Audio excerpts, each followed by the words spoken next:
네, 안녕하세요. 한양대병원 신경과 성원재입니다. 저는 2024년 12월 6일부터 8일까지 캐나다의 몬트리올에서 개최된 세계 루게릭병 학회 ALS M&D 심포지움, 거기서 발표했던 내용들, 그 중에 이제 환자분들과 이제 보호자분들께 도움이 될 만한 이야기들을 몇 가지 준비해 왔습니다. 너무 전문적인 내용은 아니니까 편하게 들어주시면 좋을 것 같습니다.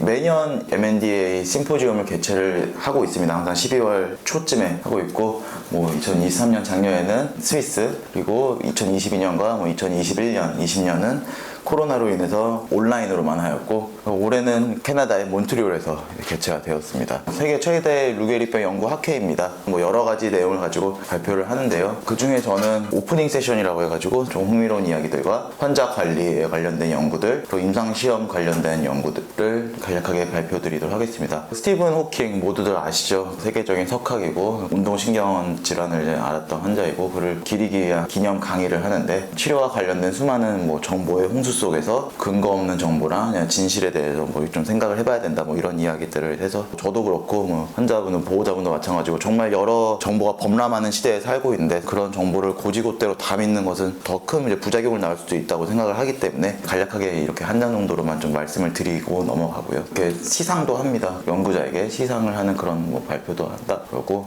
그 영국 경도상이라고 해가지고 아주 오래된 전통 있는 단체에서 이제 상을 주는데, 관심을 갖는 주제 중 하나가 마비된 신경을 되살릴 치료법은 무엇인가, 이런 것들에 대한 언급도 있었다고 이제 말씀을 한번 드립니다. 본격적으로 학회에서 발표했던 내용에 대해서 말씀을 드리도록 하겠습니다. 이 환자 관리 세션이었는데요. 12월 6일날 발표했던 내용들이고, 이 중에서 뉴덱스타 관련된 이야기, 그리고 에다라본 라디컷이죠. 라디컷 치료를 했는데 어떤 결과가 있었는지, 그리고 침분비에 있어서 귀 뒤에 이렇게 부착하는 부착제라고 하거든요. 그런 것들에 대해서 어떻게 연구가 됐는지 간략하게 말씀드리도록 하겠습니다.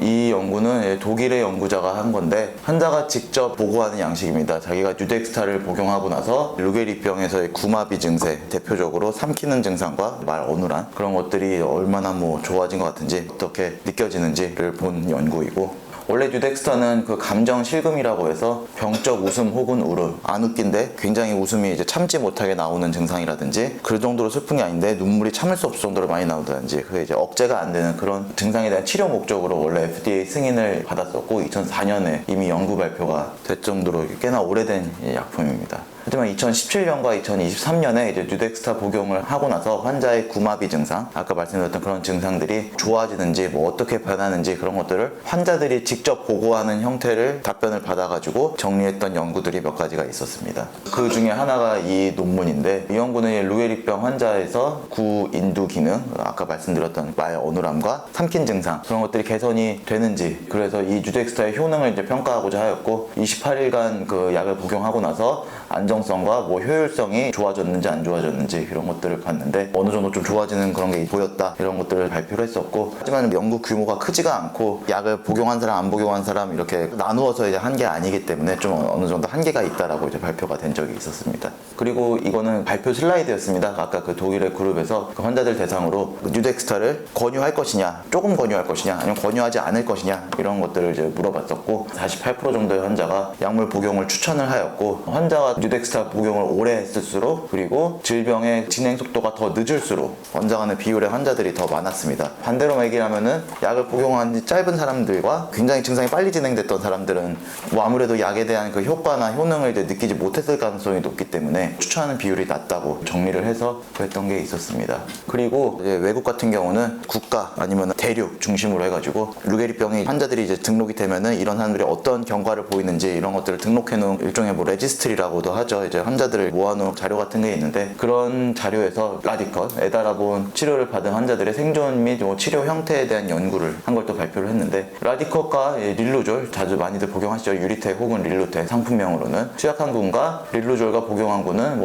사망, 그리고 호흡기 부착 지속 시간이 오래되는 환자, 기관절개 등의 이벤트 발생 차이가 한 4.6개월 정도 차이가 났지만 통계적으로 유의함은 보이지 않았다라고 이제 발표를 했었고, 아주 일반화해서 문제가 있을 수 있지만 생각을 해보면은 라디컷을 복용하면은 그래도 이런 이벤트 자체를 생기는 것을 좀 더 늦출 수 있다, 이런 식으로 생각을 해볼 수 있겠습니다.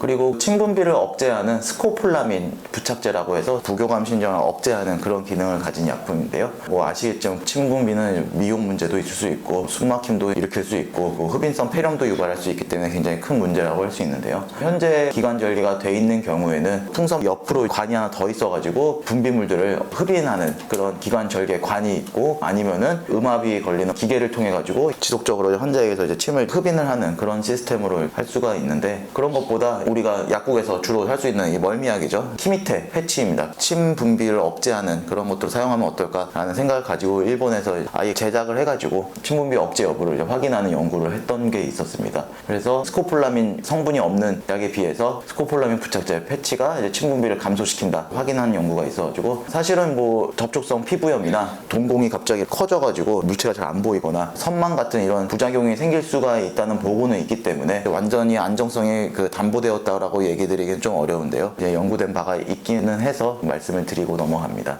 다음으로는 임상시험 세션을 좀 말씀드리도록 하겠습니다. 경구용 라디컷 프라임-C라고 해서 뒤에 설명드릴 텐데, 기존에 있는 약들을 적절히 버무려가지고 복합제를 만들어서 이제 했던 그런 약과, 요즘 좀 일본에서 상품도 출시하고 사용하기 시작한 초고용량 메코발라민, 비타민 B12의 연구 결과에 대해서 말씀드리도록 하겠습니다. 루게리병은 아시다시피 다양한 발병 원인이 있어서 한 곳만 치료한다고 해가지고 다 낫는 것도 아니고, 어떤 것이 뭐 주로 이렇게 발생하는지 사람마다 그 차이가 있는지 그런 것들에 대해서 연구가 되고 있는데, 산화 스트레스, 유전자 이상, 단백질 조절 이상, 글루탐산 독성, 과활성화, 핵세포질 전달 이상, 신경염증, 미토콘드리아 이상, 루게리병을 일으키는 다양한 원인으로 여겨지고 있는데, 하나만 아니면 뭐 다수의 이런 원인을 타겟을 해서 이제 하는 약들을 이제 개발한다고 생각하시면 될 것 같습니다. 사실 뭐 역사적으로는 루게리병에서 이런 연구들은 뭐 현재도 진행 중이고 이전에도 굉장히 많이 있었는데, 최근에 이 렐리브리오라고 해서 그런 약들도 이제 더 이상 이제 효과가 없음이 이제 확인됐기 때문에, 사실은 미국 FDA에서 승인된 약들은 3개밖에 없는 실정입니다. 그래서 유전자 치료제, 라디컷, 그리고 릴루졸 이렇게가 있다고 보면 되는데, 연구의